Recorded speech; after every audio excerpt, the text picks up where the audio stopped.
আর্জেন্টিনার কোপা জয়ে যা বললেন শাবনূর। 2022 সালে কাতার বিশ্বকাপ জেতা আর্জেন্টিনা জিতল 2024 সালের কোপা আমেরিকাও। আর্জেন্টিনার ফুটবল প্রেমীদের কাছে এবার কোপাটা ট্রিপল করোনা নামে পরিচিত, যার অর্থ ত্রিমুকুট।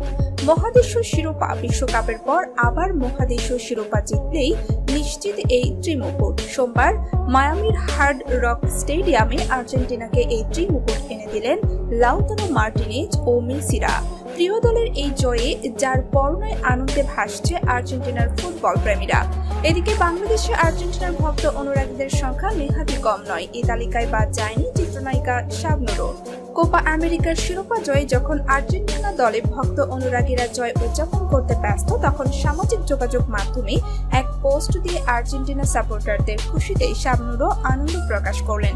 3টি কোলাজ ছবি শেয়ার করে এই অভিনেত্রী ক্যাপশনে লিখেছেন, অভিনন্দন আর্জেন্টিনা, আমি যখন সময় পাই ফুটবল খেলা দেখি। ফুটবল আমারও প্রিয় খেলা, আর বাংলাদেশের মানুষ প্রায় সবাই ফুটবল পাগল।